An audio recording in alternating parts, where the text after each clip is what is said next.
जय हिंद दोस्तों, स्वागत है आपका हमारे चैनल पर। आज एक नई टॉपिक स्टार्ट हो रही है जिसमें हमने शुरू किया था संधि, और संधि का हमने स्वर संधि खत्म कर दिया है। ठीक है, तो स्वर संधि आपको पढ़ाया जा चुका है, चैनल में इसकी वीडियो मौजूद है, आपको डिस्क्रिप्शन पर लिंक मिल जाएगा। अगर आप इंटरेस्टेड हो उसे देख सकते हो, क्योंकि जो कमर है यानी कि रीढ़ है ना, वो संधि की जो है वो है स्वर संधि, और उसके बाद में जो बचा हुआ पार्ट होता है वो होता है व्यंजन संधि। उसके बाद एक संधि और आती है, उसका नाम है विसर्ग संधि। ठीक है, तो इसमें हम आपके लिए बात करने वाले हैं व्यंजन संधि के बारे में। देखो यार, व्यंजन संधि जो होती है वो आपने कई बार पढ़ा होगा, मुझे मालूम है, लेकिन फिर भी समझ में नहीं आई होगी। सही है ना?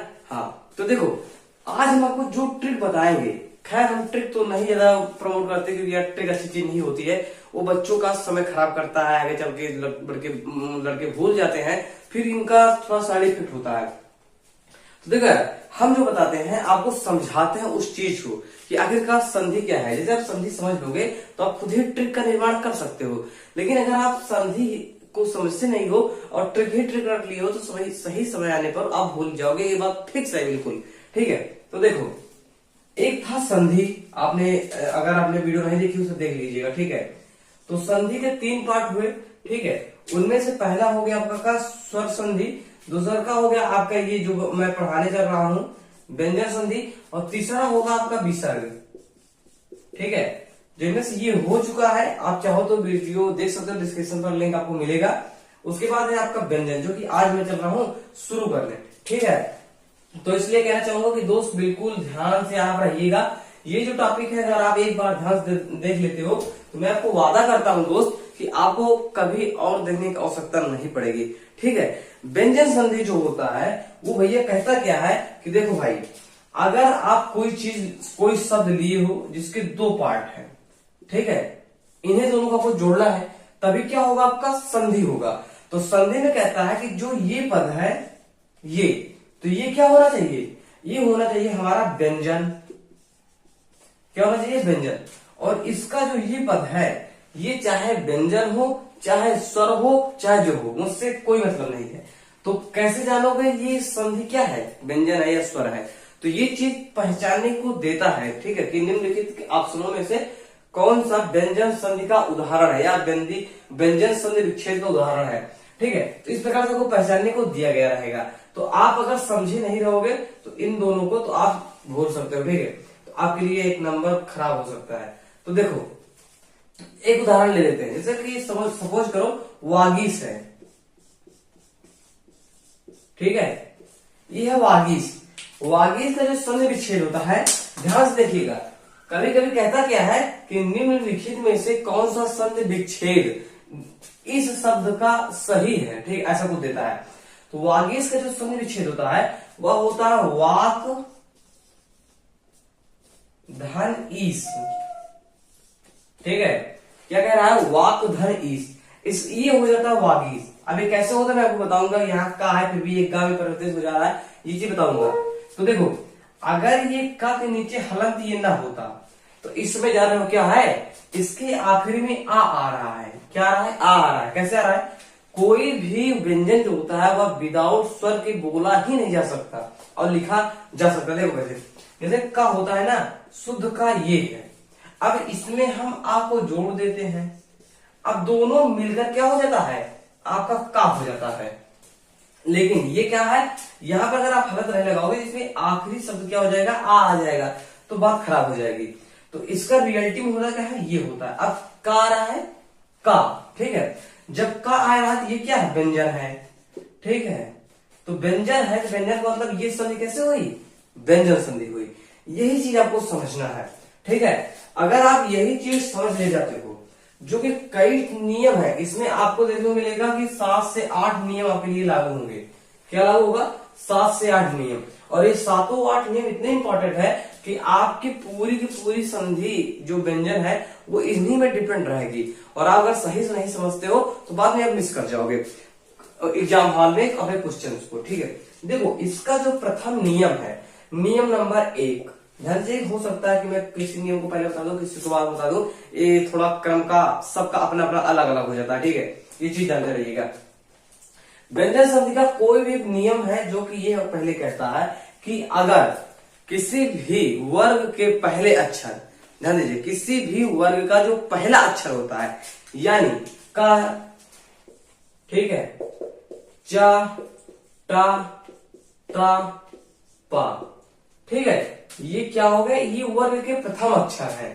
का वर्ग, चा वर्ग, टा वर्ग, ता वर्ग, पा वर्ग, ठीक है, इसे आप सब लोग जानते हो।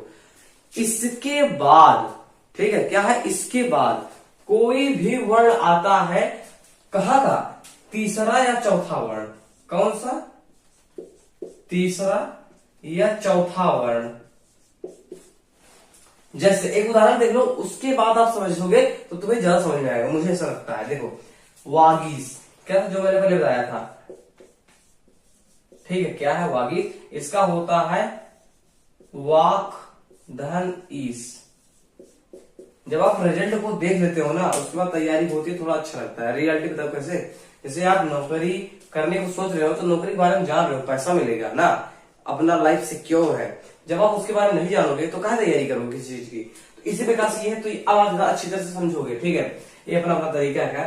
देखो, ये क्या कह रहा है कि अगर हम इसके प्रथमाक्षर, किसी भी वर्ग के जो प्रथम अक्षर है, उसको अगर हम प्रथम शब्द में पा जाते हैं कहीं पर, जैसे इसका प्रथम अक्षर है यहाँ पर पा गए, और उसके बाद जो शब्द आएगा, जो वर्ण आएगा, वो क्या होना चाहिए, किसी भी वर्ण का, जैसे सपोज करो किसी भी वर्ग का, जैसे इस पूरा का वर्ग लिख देता हूं, का, खा, गा, घा, अंगा, इसका तीसरा चौथा वर्ण कौन सा है, एक गा है, एक घा है, ठीक है, ये है। अगर किसी भी वर्ग का तीसरा वर्ण या चौथा वर्ण आता है, ठीक है, या कोई स्वर आता है, क्या आता है, कोई स्वर आता है, ठीक है, तो उस कंडीशन में क्या होगा, आपका हो जाएगा, इधर वाला जो शब्द रहेगा, जो वर्ण रहेगा, वह हट करके तीसरे वर्ण में तब्दील हो जाएगा। ठीक है, आप समझिए कैसे, फिर से बात समझो। देखो फिर से एक बार, ठीक है, ये जो मैं बता रहा हूं, यही पहला नियम है और यही सबसे ज्यादा इंपॉर्टेंट नियम है। इसके बाद जितने नियम है वो थोड़ा कमजोर पड़ते हैं अगर के पेक्षा, ठीक है, इसमें ज्यादा क्वेश्चन पूछा जाता है। देखो, अगर कोई भी आपको संधि दिया रहेगा या संधि विच्छेद दिया रहेगा, उसमें का जो संधि विच्छेद आप करोगे, ठीक है, या संधि विच्छेद दिया रहेगा, उसका जो प्रथम शब्द का जो आखिरी वर्ण होगा, मतलब ये वर्ण, अगर ये का वर्ग का प्रथम अक्षर रहेगा, चा वर्ग का प्रथम अक्षर रहेगा, टा वर्ग का प्रथम अक्षर, ता का या पा का किसी का प्रथम अक्षर होता है, उस कंडीशन में आपका क्या होगा, अगर सामने वाला जो ये वर्ण है, ये क्या होना चाहिए, किसी वर्ग का तीसरा हो, किसी वर्ग का चौथा हो, या कोई भी स्वर हो, क्या हो, कोई भी स्वर हो, या कोई भी यारा लावा में से कोई एक शब्द हो, ठीक है, या व रा ला, ठीक है, यारा ला वा, ठीक है, इसमें से कोई भी शब्द वर्ण हो, उस कंडीशन में होगा क्या कि ये जो रहेंगे, मतलब ये रहेंगे जो, उसका तीसरा वर्ण जो होता है वो इसके स्थान पर आ जाएगा। तो देखिए, अब इसे मैं लिख देता हूं, वा का तीसरा वर्ण क्या होता है, ग होता है ना, तो ये हो गया गा। अब ये देखिए, अगर गा मैं इस प्रकार से लिख दूं, आधा गा लिख दूं, और उसके बाद बड़ी ई को जोड़ दूं, फिर सा लिख दूं, फिर ये दोनों मिलकर क्या हो जाएंगे, वा गीस, ठीक है। तो इस प्रकार से आपका यह संधि विच्छेद कंप्लीट हुआ। यही है पहला नियम। इसमें से मैक्सिमम नियम जो है आपका, इसमें थोड़े बहुत हट के बनते रहते हैं, और इसीलिए मैंने इसे आपको 2 बार बताया, ठीक है। यही कंडीशन है, कभी ये आते हैं पहले, इसके जगह में हो जाएंगे, फिर भी इनका तीसरा सब हो जाएगा, क्या होता है, इनका भी तीसरा हो जाएगा, आधा जा हो जाएगा, ठीक है। तो इस प्रकार से ये चीजें परिवर्तित होती रहती हैं। चलिए अब हम देखते हैं नियम नंबर 2, ठीक है। इसमें देखो, नियम नंबर 2 को जानने से पहले आपको मैं एक बार कहना चाहूंगा कि आपको जो वर्णमाला है, वर्णमाला आपने अगर नहीं जानते हो, अगर आपने नहीं पढ़ा है, तो मेरा मानना एक बार बकायदे पढ़ लेना। खैर मेरे चैनल पर भी इसकी वीडियो नहीं है, मैं जल्द ही जल्द इसकी एक वीडियो ला दूंगा, ठीक है, इसकी जल्द से जल्द एक वीडियो लाऊंगा, उसे आप देख सकते हो, ठीक है। वर्णमाला का दूसरा क्या, देखिए नियम नंबर 2 यह कहता है, आपको ध्यान समझना है, अगर कहता है कि कोई भी आप संधि विच्छेद कर रहे हो, ठीक है, सपोज करो संधि विच्छेद में ले लेता हूं,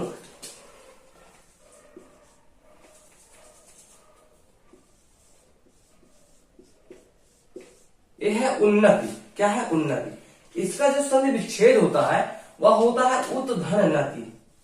क्या होता है? उत्धन नति। ठीक है।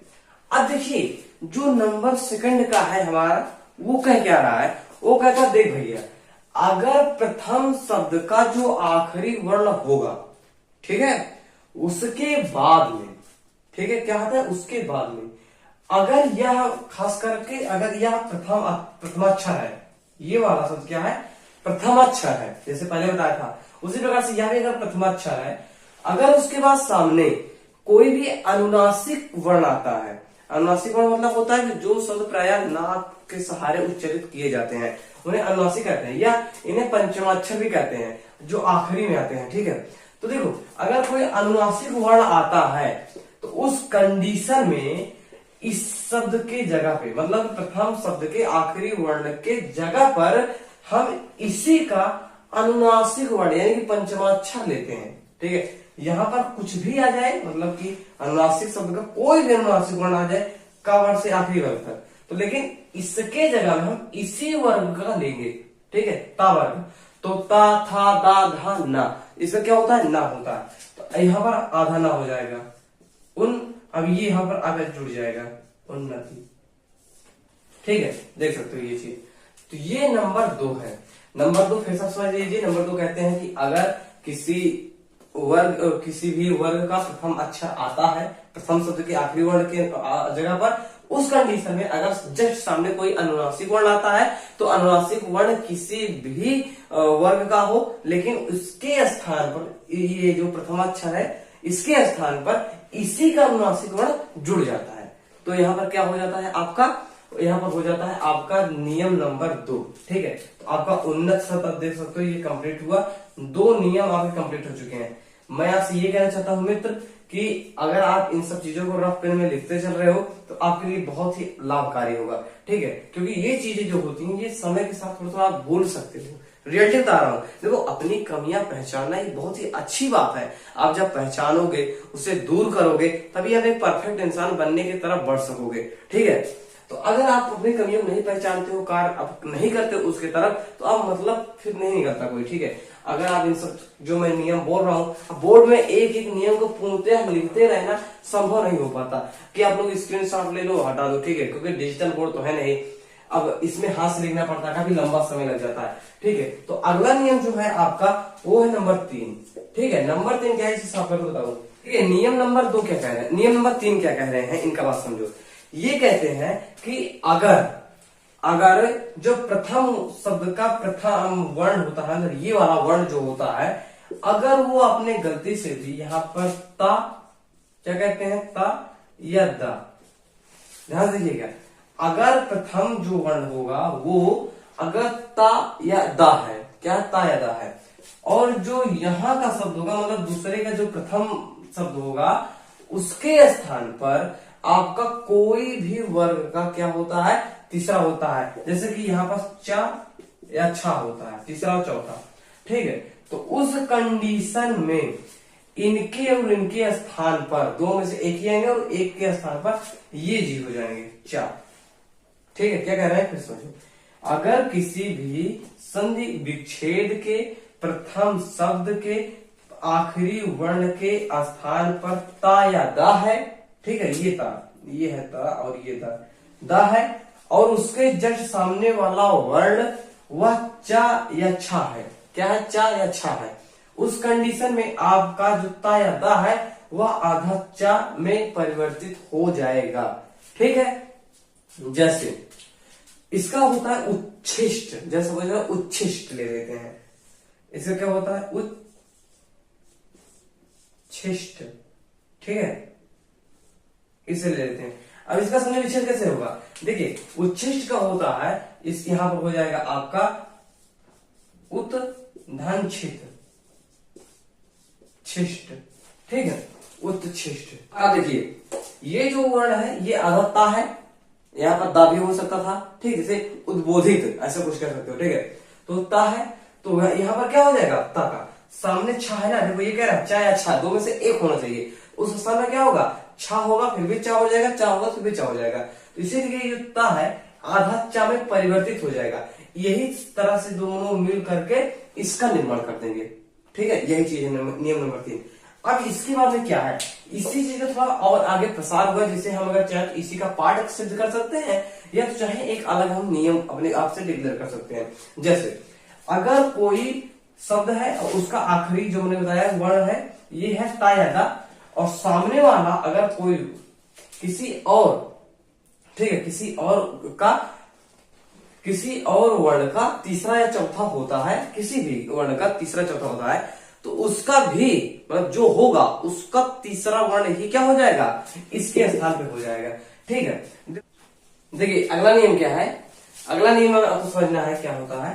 देखो आगे ही इसी चीज को बढ़ाते हुए क्या कर रहे हैं, देखो ध्यान से, जैसे कह रहे हैं चा छा, अगला होता है जा और झा। क्या होते हैं, अगला होता है जा और झा। जा और झा में ये क्या कहते हैं भैया जी, कहते हैं देख भाई, अगर तेरे पहले शब्द का लास्ट वर्ड ता या दा होता है, ठीक है, और इस मतलब सेकंड शब्द का प्रथम वर्ड जो होता है, मतलब इसके जस्ट सामने वाला वर्ड होता है, ये होते हैं तो ये हो जाएंगे। लेकिन अगर जा या झा में से कोई एक होता है, जा या झा में से कोई एक होता है, तो उस स्थान पर आपका ता या दा के स्थान पर जा हो जाएगा। क्या हो जाएगा, जा। जैसे सज्जन, क्या ले लेते हैं हम, सज्जन ले लेते हैं। देखिए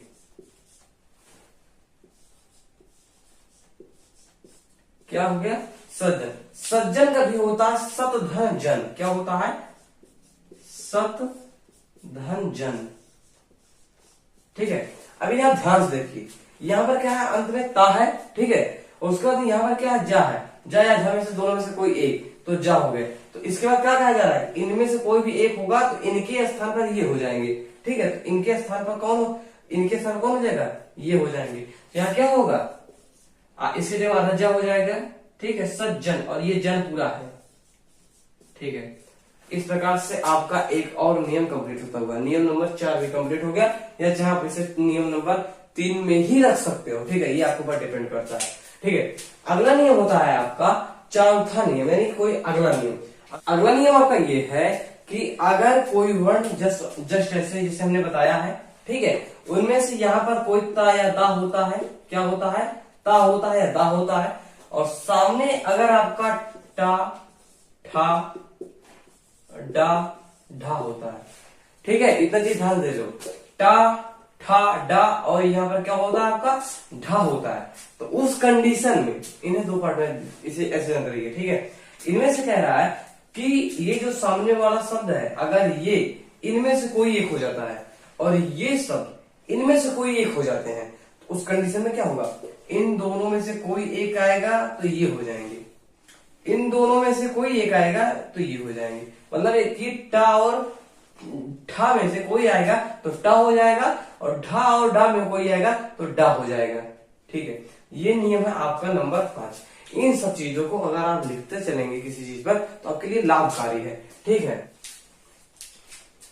अब कुछ चीजें और आप जान लीजिए इनमें से ही, जैसे ये ता और दा है ना, इन्हीं चीजों के बाद जितनी चीजें आएंगी वो सभी चेंज होते हैं कहीं ना कहीं। ठीक है, जैसे एक और नियम आप लोग जान लीजिए, जैसे कह रहा है अगर इस जगह पर कोई ता या दा है, ठीक है, जैसे कि पहले था, अगर यहाँ पर आप अगर ला लिख देते हो, ऐसा कोई कंडीशन आता है जहां पर इनके स्थान पर ये है लेकिन इनके स्थान पर ला आ जाता है। ठीक है, उसके बाद क्या होगा, ये दोनों मिल करके, ये ला है तो रहेगा, ठीक है, लेकिन इनके स्थान पर आधा ला हो जाएगा। ठीक है, क्या हो जाएगा, आधा ला हो जाता है। अब उसके बाद आता है, ये आपका एक नियम और कंप्लीट हुआ। उसके बाद नियम आपका आता है नियम नंबर 5। अब ये जो नियम नंबर 5 है, ठीक है, नियम नंबर 5 ये और थोड़ा कठिन है। कठिन मतलब ये है कि आपको थोड़ा ध्यान देना पड़ेगा। नियम नंबर 5 से 2-3 क्वेश्चन आ चुके हैं पिछले पेपर्स में। ठीक है, लेखपाल के ही नहीं, कोई भी और पेपर हुआ होगा उनमें आते हैं। ठीक है, जरूर नहीं है कि ये जो संधि आप पढ़ रहे हो ये केवल लेखपाल में ही हो। नियम नंबर 5 कहता क्या है, ध्यान देखिएगा, अगर कोई कंडीशन ऐसा है कि ता या दा, ठीक है, ये दोनों शब्द के आखिरी में आते हैं, और दूसरे शब्द का जो प्रथम वर्ण है ये अगर सा आ जाता है, ध्यान रखिएगा, ये अगर क्या आ जाता है, सा आ जाता है, तो इस कंडीशन में ये दोनों बदलेंगे। ध्यान दीजिए, कौन कौन दोनों बदलेंगे। सपोज करो कि इसके आखिरी में ता आ जाता है, क्या आ जाता है, ता आ जाता है, और सामने क्या आ जाता है, सा आ जाता है। ठीक है, तो इनके साहब के जगह पर यहां पर चा हो जाता है, क्या हो जाता है, चा हो जाता है, और उसके बाद जो सा है ना, इस सा की जगह पर छा हो जाता है। ठीक है, ये चीज याद रखते रहिए। जैसे देखो, फिर से एक बार और देख लीजिए, अगर कोई शब्द ऐसा है, ठीक है, जिसके आखिरी में ता या दा में से दोनों में से कोई एक आता है, और सामने वाला जो शब्द होता है उसके जगह में आपका ये वाला सा आ जाता है। ठीक है, अब होगा क्या दोनों में कि ये जो ता है ये चा में बदल जाएंगे, आधा चा में। ठीक है, अब ध्यान से करिए, और उसके बाद जो ये सा है ये छा में बदल जाएगा। ठीक है, इस प्रकार से आपका ये जो टॉपिक है, मतलब कि नियम नंबर 5 ये कंप्लीट होता होगा। ठीक है, अब एक दो नियम और है जो कि मैं आपको बता देता हूं। उसके बाद देखिए दोस्तों, ये जो टॉपिक है ना, काफी कठिन चीज है, काफी कठिन है। कठिन मतलब ये है कि दिमाग एक बार में इन सब चीजों को थोड़ा एब्जॉर्ब करने से हिचकिचाता है कि यार क्या पढ़ रहे हो यार, छोड़ो छोड़ो ऐसा वैसा। ठीक है, लेकिन आपको चाहिए क्या कि आप अगर इसी टॉपिक को 2 से 3 बार देख लोगे ना, जहां 2 से 3 बार आपने पेन कॉपी रफ लेकर पढ़ा तो उस कंडीशन में होगा क्या कि आपको जितनी चीजें हैं बिल्कुल रट उठेंगे। ठीक है, चलिए अगला नंबर होता है आपका नियम नंबर 6। ठीक है, नंबर 6 है, वो ये बात कहता है कि अगर सपोज करो तुम्हारे सामने कोई आता है, ठीक है, कोई शब्द कि जिसका आखिर ता या दा है, ध्यान दीजिएगा, ये जो शब्द है ये कई जगह आ रहा है, कई नियम में। ठीक है, तो ये थोड़ा कठिन है, लेकिन जब आप इसे ध्यान दे लोगे ना, तो एक दूसरे की लिंक जुड़ती चली जाती है। क्या होता है, एक दूसरे की लिंक जुड़ती चली जाती है, तो उस कंडीशन में आपको सबका सब याद हो जाता है। ध्यान देखिएगा, ये कह क्या रहे हैं, कह रहे हैं कि अगर कोई कंडीशन होती है कि जहां पर इस जगह पर, मतलब कि प्रथम शब्द के आखिरी वर्ण जो है उसमें अगर ता या दा आता है, लेकिन इस स्थान पर दूसरे शब्द का प्रथम वर्ण जो होता है वो अगर हा आ जाता है, तो नियम बदल जाता है, हा आ जाता है। तो हा जब आते हैं, तो हा जब यहाँ पर देखो, सपोज करो ऐसा है कि यहाँ पर हमने ता लिख दिया, या सपोज करो हमने दा लिख दिया, दा लिख देते हैं फिर भी, ठीक है, और यहाँ पर क्या लिख देते हैं, नहीं दा नहीं, यहाँ पर केवल अगर ता आता है, दा का नहीं माना जाएगा। ठीक है, यहाँ पर केवल ता आता है, और ता आता है और सामने हा आ जाता है, हा आ जाता है, तो इस कंडीशन में आप पाओगे कि ये जो ता लिखे है ना, यहाँ का स्थिति जो है वो दा में बदल जाता है। क्या होता है, ये दा हो जाएगा, और ये जो हा है ना, ये क्या हो जाएगा, ये हो जाएगा आपका धा में बदल जाएगा। किसमें बदल जाएगा, धा में। जैसे एक उदाहरण अगर देना चाहो देख लो, जैसे उद्धार है, क्या है, उद्धार, क्या है, उद्धार है। ठीक है, इसमें जब आप देखोगे तो इसमें आपको पता ये चलता है कि जो इसका सही संधि विच्छेद होता है ना, वो होता उद्धनधार, उद्धनहार, सॉरी, उद्धनहार। ठीक है, उद्धनहार होता है। अब इसमें देखो, जो यहाँ का शब्द है वो क्या आया है, ता आया है, और यहाँ हा आ गया है। ठीक है, हा आ गया है, तो यहाँ पर हो गया कि ता के स्थान पर आधा दा हो जाता है। ठीक है, उसके बाद हा के स्थान पर आधा धा हो जाता है, उसके बाद ये जो आ की मात्रा जुड़ी है, ठीक है, उससे ये पूरा हो जाएगा दा, तो इस प्रकार से ये ऐसे हो जाएगा, बड़ा हो जाता है, तो इस प्रकार से मिलकर ये उद्धार हो जाता है। ठीक है, देख रहे हो, तो इस कंडीशन में आपको जानना है कि ला, देखो क्या है, सा होता है तो कोई अलग चीज हो जाता है, चा और छम परिवर्तित हो जाते हैं, ला आता है तो ला में हो जाते हैं। ठीक है सब कोई, उसके बाद अगर हा आता है तो हा में भी देख सकते हो कि आपकी जो परिवर्तन है, चेंजेस है, वो किस प्रकार से हो रहे हैं। ठीक है, ये नियम भी आपको लगभग समझ में आ ही चुका होगा। ठीक है, अगला नियम है आपका नियम नंबर 7। ठीक है, नियम नंबर 7 ये कह रहे हैं कि अगर सपोज करो कि कोई कंडीशन ऐसी होती है कि आपका जो ये लास्ट शब्द है, देखो इसे मैं थोड़ा साफ कर देता हूं तो आपको थोड़ा सही से समझ में आएगा। ठीक है, अगर कोई शब्द ऐसा मिल जाता है कि जो इसका लास्ट शब्द है और इसका प्रथम शब्द है, तो यहां पर क्या आ जाता है, छा आ जाता है। क्या आ जाता है, छा आ जाता है। तो यहां पर कोई स्वर आ जाता है। क्या होता है, कोई स्वर आ जाता है। ठीक है, तो होगा क्या, जान रहे हो, होगा क्या, इन दोनों को मिल करके आधा चा और पूरा छा, ये होकर दोनों हो जाते हैं। ठीक है, देखो जैसे जैसे एक शब्द होता है मच्छर। क्या है, मच्छर। मच्छर, इसका संधि विच्छेद क्या हो सकता है, आप लोगों को सोचना चाहिए। ठीक है, मच्छर का संधि विच्छेद होता है मच्छ धन अर। क्या होता है, मच्छ धन अर। ठीक है, अब देखिए इसे मच्छ धन अर क्या होता है कि अगर किसी शब्द का जो प्रथम का है, प्रथम शब्द का आखिरी अक्षर है, ये अगर क्या है आपका छा है और दूसरा स्वर है, तो ये दोनों मिलकर क्या करेंगे, आधा चा और छा में तब्दील हो जाएंगे। तब यहाँ पर अगला नियम क्या बनेगा आपका, ये जो दोनों मिलकर मिल जाएंगे, ये आपका हो जाएगा मच्छर। ठीक है, यह भी आप जानते रहिए, ये नियम भी कभी कभी पूछा जाता है। ठीक है, आपके लिए इंपॉर्टेंट है। चलिए, हम मैं सोचता हूँ कि आपका ये नियम जो है, ये भी आपने ध्यान दे दिया होगा। नियम नंबर 8 ध्यान दीजिएगा, नियम नंबर ये 8। अब मैं कहूंगा दोस्तों, जो जो मैं बताता चल रहा हूँ, कृपया इसे लिखते चलिएगा। ठीक है, अगला नियम, नियम नंबर 8 जो है वह यह कहता है कि देख भाई, अगर मेरे शब्द का आखिरी शब्द, मेरे प्रथम शब्द का आखिरी वर्ण, ठीक है, ये चीज अगर माँ है, क्या है, माँ है, और थोड़ा इसे साफ कर दो तो बता रहा हूं आपको, अगर मेरे शब्द का जो है कोई भी जो मैं शब्द ले रहा हूं, उनमें से जो इसका पहला है, पहला पार्ट, उसमें क्या आता है, माँ आ जाता है, और यहां पर जो है कुछ भी आ जाए, क्या आ जाए, कुछ भी। ठीक है, उस कंडीशन में क्या होगा कि शब्द के प्रयोग के अनुसार, ठीक है, मतलब शब्द की जो लिमिट होती है उसके अनुसार ये जो शब्द होगा, ठीक है, दोनों मिल करके अनुस्वार बन जाएंगे। क्या बन जाएंगे, अनुस्वार बन जाएंगे। ध्यान दीजिएगा, अनुस्वार ज्यादातर उस कंडीशन में बनता है जहां पर सामने वाला स्पर्श व्यंजन हो। स्पर्श व्यंजन मतलब यारा, लावा, शाखा, साहा, ठीक है, ये सब होते हैं। तो आपको जानना चाहिए कि माँ है और सामने कुछ भी है तो अनुस्वार होता है, और कभी कभी क्या हो जाता है कि वही शब्द आधे में बदल जाता है।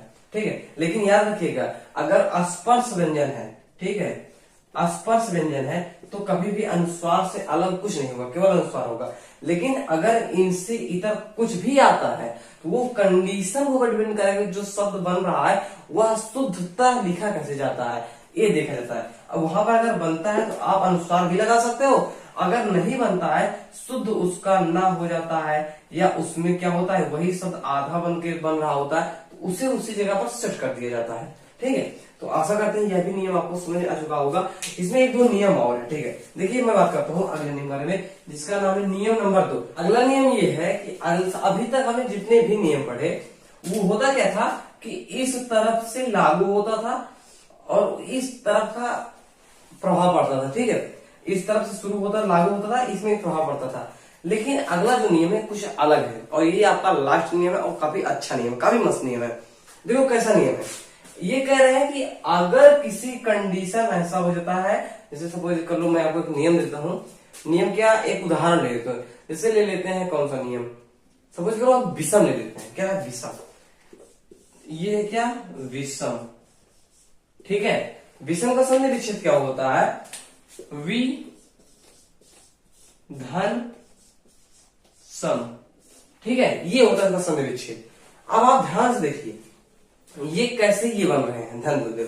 इसमें कह रहे हैं कि अगर कोई शब्द ऐसा होता है जिसका सेकंड पार्ट का प्रथम वर्ण स होता है, क्या होता है, स होता है, यह नियम केवल स में लागू होगा। ठीक है, स होता है, और यहाँ का जो शब्द होता है ना, पहले वाला शब्द जो है जस्ट, वो शब्द जो इसके आखिरी में होता है, वो कोई भी स्वर हो, आ और आ को छोड़कर, क्या, आ और आ को छोड़कर, इन दोनों को छोड़कर कोई भी स्वर हो, उस कंडीशन में क्या होता है, इन ये जो स है ये सा बदल के मूर्धा सा में तब्दील हो जाते हैं। ठीक है, तो अब देखो यहाँ पर ये सा है, नियम का लागू कर रहा है, ये यहाँ पर आ और आ को छोड़कर है, मतलब कि ई है, छोटी ई। ठीक है, अब तो दोनों नियम सेट हो गए। तो अब ये दोनों चेंज होकर क्या बन जाएंगे, सा बन जाएंगे। इस प्रकार से ये दोनों मिलकर विषम हो जाते हैं। ठीक है, तो यहां तक अगर आपको जो भी ना समझा हो, आप प्लीज नियम नंबर डाल करके आप में कमेंट बता दीजिएगा। ठीक है, तो जो हो सकेगा मैं आने वाली वीडियो में इसके बारे में थोड़ा एक्सप्लेन कर दूंगा, नहीं तो आपको डिस्क्रिप्शन में थोड़ी बहुत जानकारी इसके लिए अतिरिक्त दे दूंगा। ठीक है, तो ये सब है कुछ नॉलेज नियम। अगर इन्हें आप रफ में 1-2 बार लिख लेते हैं और अच्छी तरह से इन्हें आप रिवीजन कर लेते हैं, तो मेरा मानिए कि आप 2 से 3 बार अगर पढ़ते हो, रिवीजन करते हो, लिखते हो, तो मैं कहता हूं हमेशा के लिए आपको याद हो जाएगा 2 से 3 बार पढ़ने में। ठीक है, अगर आप नहीं पढ़ोगे, ध्यान से नहीं देखोगे, तो आप पूरी जिंदगी पढ़ते रहिए, क्या जाता है, वीडियो देखते रहिए, इंटरनेट खर्च करते रहिए और आपको समय नष्ट करते रहिए, कुछ आएगा नहीं।